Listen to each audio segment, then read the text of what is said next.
démarrer vite. Si tu t'es trop reposé, trop longtemps, ton cœur aura difficile à démarrer. Tout à fait. Donc tu dois maintenir. La boxe, c'est comme ça. Tu dois maintenir. Toi, le fait de faire les 20 minutes comme vous avez fait avant-hier, les sprints, excellent. C'est excellent, les 20 minutes. Avant-hier, plus jeu de mouvement, plus il a fait shadow. Accéléré, en 50 ans. La dernière semaine, elle est très importante. Tout à fait. Très importante. Si maintenant la dernière semaine, tu ne respectes pas au niveau de la nourriture, tu ne respectes pas au niveau du sommeil, tu peux avoir fait 8 semaines de préparation.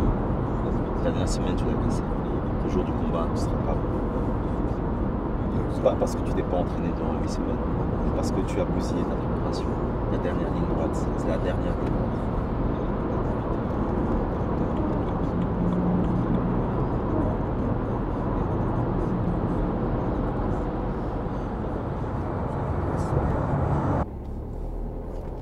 Et ils ont fait Ils ont bien triché.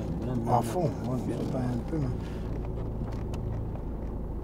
Tu le sens parce qu'ils ont bien triché. Bah ouais, le deuxième et le troisième round, c'est moi. Je sais que le premier round, c'est vrai, j'ai pas beaucoup bougé, mais. Tu sais que tu as gagné le deuxième, hein. Bah oui. Et le troisième, tu l'as gagné facilement. Ouais. Donc il n'y a pas de discussion.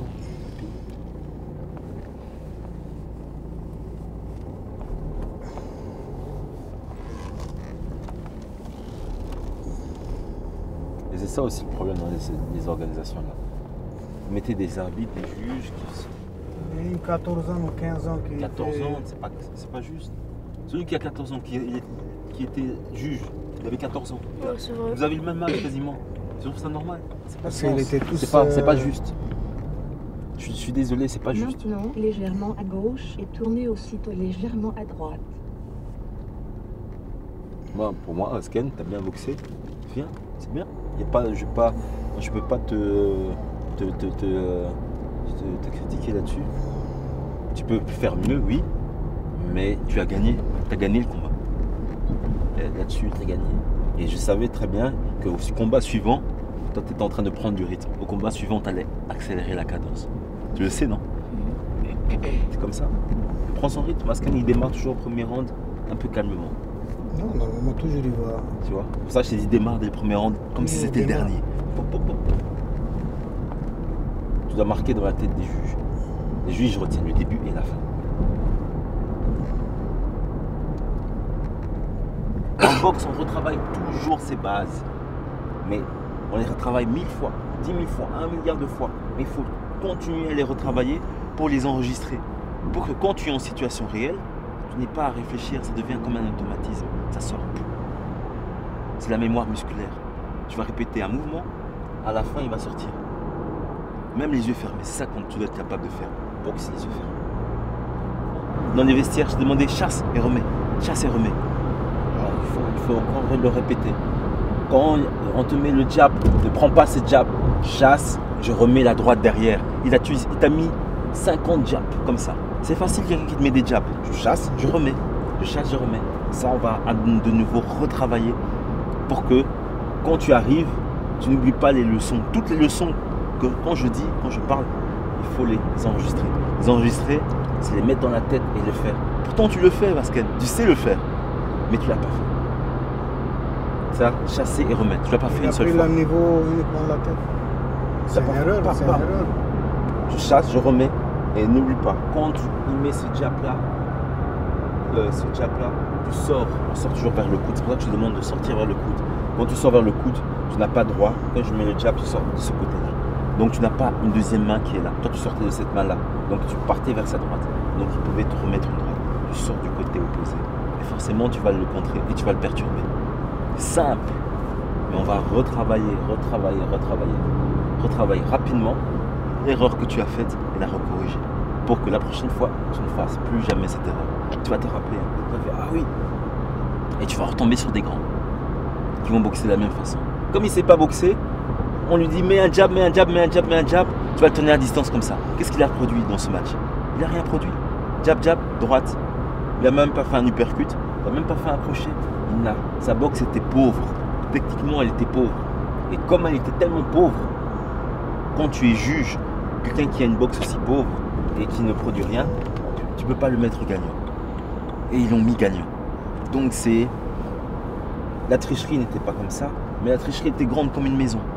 Elle était immense. Elle était immense, cette tricherie. Tu vois? Techniquement, non. Techniquement, tu as été meilleur que lui. Et tu as mis les coups plus précis. Maintenant, si tu rajoutes ces petites donnes, tu seras encore plus au-dessus. Chasser. Mais ça, on va retravailler. Tu vois, quand je te lançais des Suisses, c'était pourquoi? Quand je t'ai dit chasse, remets. Esquive, chasse. C'est ça. Les Suisses, ça représente quoi? Les Suisses, quand je utilise les Suisses, ça représente que j'ai une allonge. Déjà, je suis plus grand que toi, mais j'ai une allonge encore plus grande. Donc, je suis le grand, un grand, très grand. Donc, si tu sais me boxer, là, tu peux boxer n'importe qui. Tu vois? Quand je travaille avec toi, si tu sais me boxer, tu peux boxer n'importe quel adversaire que tu as. Parce que des adversaires d'un mètre 90, tu n'en auras pas. Donc, tu auras peut-être des adversaires de la mètre 75, 80. Mais 1m90 pour le moment, à 12 ans, c'est exceptionnel. Hein. S'il fait 1m90 à 12 ans, il va faire 2m15 à l'âge adulte. Et ça, on n'en croise pas, en général. Quand est-ce que Klitschko a perdu son titre de champion du monde? Contre Fury. Tyson Fury mesure combien? 2m5. 2m6. Et Klitschko, il mesure combien? 1m87. Non, 1m99. Ah bon? Il fait 1m99. Et Tyson Fury, il a une allonge de 2m15. Plus de 2m15. Comme il est tombé sur quelqu'un qui est plus grand que lui, il n'a pas cette habitude de boxer quelqu'un qui est plus grand. Malgré toute son expérience, Klitschko, il a perdu. À 3 km, tu vois? sortez à Parce qu'il n'avait plus cet avantage de l'allonge. L'allonge, elle joue. Il a boxé, il a misé toute sa carrière sur son avantage d'allonge. Mais Tyson Fury, en vrai, ils sont... Tyson Fury est un très bon boxeur. Avant, j'ai vu des vidéos. C'est un très bon boxeur. Il boxe très Et contre Klitschko, il a très bien boxé. Voilà. Klitschko, on lui donne quelqu'un qui est plus grand que lui. Il a fait 50 combats. Il a fait 60 combats, 50 victoires par Prenez KO, la plus ou moins. sortie à droite sur la plus ou moins. A1 Et direction. quand on lui donne quelqu'un qui est plus grand que lui, il n'arrive pas à boxer. Alors que il a été champion aux Jeux Olympiques en 1996. Qui est Klitschko, il a énormément d'expérience. Malgré toute son expérience, on lui donne quelqu'un qui est plus grand, il n'arrive pas. C'est pour te dire la difficulté quand tu as quelqu'un qui est plus grand, qui a une bonne allonge. Mais il avait que 7 cm de plus. C'est pas juste 7 cm de plus. C'est pas... Oui, l'allonge, c'est vrai. Pour toi, c'est 7 cm. Non, mais je veux dire en taille. Oui, c'est peut-être 7 cm. Mais l'allonge est plus grande. Et Klitschko n'a pas l'habitude de boxer des gens qui sont plus grands. Ça joue, hein. Ça se joue. Donc ça se joue sur ce type de détails. On lui a donné Anthony Joshua. Anthony Joshua, il a la même taille que Klitschko. 1 cm de moins. 1m98. Il a perdu par KO. Parce que quand tu arrives à quelqu'un qui a la même allonge que toi, tu prends forcément plus de coups. Et quand tu prends plus de coups et tu n'as pas la mâchoire la plus solide, on appelle un menton fragile, Klitschko a un menton fragile, ben tu tombes. C'est pour cette raison qu'il a arrêté sa carrière. Parce qu'il n'est plus capable de prendre des coups. Déjà, il n'était pas très fort pour prendre des coups, mais à ce moment-là, c'est devenu encore plus fragile son menton. Parce qu'il a ramassé quand même. Il a pris beaucoup de coups. Mais il pouvait mettre Anthony Joshua KO. Anthony Joshua est tombé. La preuve que Anthony Joshua il n'est pas capable de prendre des coups. C'est pour cette raison que Anthony Joshua ne boxe pas Wilder. Comme il n'est pas capable de boxer Wilder maintenant, alors on lui donne des boxeurs plus faciles. Mais c'est pas bien parce que s'il va, à une fois, il va boxer contre quelqu'un de très fort, il faut qu'il s'habitue aussi contre des forts, plus forts que lui. La première fois qu'il a boxé contre quelqu'un de fort, c'était Klitschko. Ouais. Il est tombé au sol. Alors que Klitschko... Il était en fin de carrière à 42 Ouais. ans. C'est beaucoup. C'est vrai. Klitschko avait 42 ans quand il a confronté. Et l'autre, Et Joshua, 26 ans. Joshua, il a fait une fois l'Olympique, mais il a perdu, ils ont donné. Oui, il avait triché. Ils avaient triché. Ils ont triché. Parce que c'était organisé à Londres. Tout à fait. Et c'était les magouilles. Il avait notamment boxé en demi-finale Pavone, qui était le neveu du grand champion olympique cubain. Et Pavone l'avait battu. Félix Pavone. Le neveu de Félix Pavone. Et comme c'était les Anglais qui organisaient, ils ont mis Joshua gagnant. Magouille. S'ils avaient respecté, Joshua n'aurait jamais été champion olympique et à l'heure actuelle n'aurait pas été champion du monde. Il serait pas aussi connu. Il ne serait pas connu comme ça.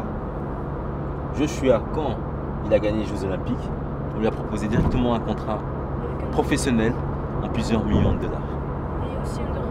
Oui, tous ses sponsors.